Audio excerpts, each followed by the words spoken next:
Hi, I'm Ben Harkins here at Floodgate Games, here to show you Sagrada. This is not Sagrada. This is Sagrada. Sagrada is a dice drafting game where players are building a stained glass window. Each player starts with their own player board here with a window pattern card. You'll pick which one you're playing at the beginning of the game, slide that in. This keeps track of your dice as you go. Every round in a two-player game, we're going to roll 5 dice from the dice bag into the dice tray here. We'll draft these dice, placing them one by one onto the player board, matching color to color, number to number as we go. Being careful to never put 2 dice of the same color or the same number next to each other. So it's kind of like Sudoku, the puzzle game. You can put anything you want in the white spaces, however, you can never break that rule.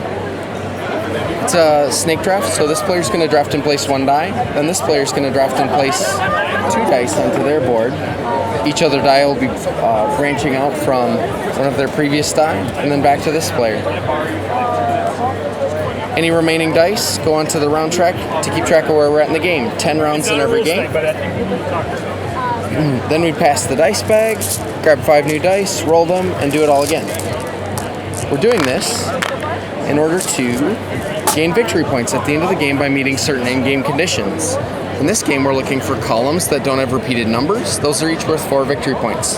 Columns that don't have repeated colors, worth 5. And rows that don't have repeated colors, worth 6 victory points. These are variable between games. We have 10 different options here. I'm sorry? Players each also have a private objective that they're going for. We're going to sum up values of pips of a particular color, in this case purple. Each player has the same kind of objective for a different color.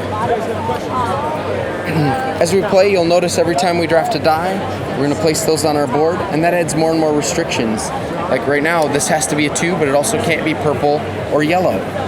So to help mitigate some of those restrictions, we have these tool cards here.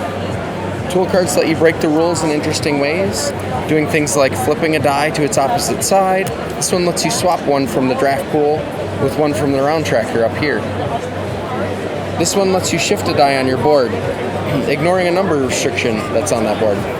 To use these, you'll use these favor tokens that you get early in the game based on the difficulty of your window.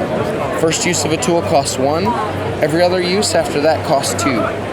So it's cheaper to use them early, but they're usually better later in the game.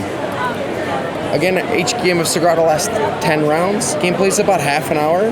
It's 1 to 4 players, and it's a really good time. The solo variant is nice. It's kind of a beat the high score situation, and it's really challenging and fun.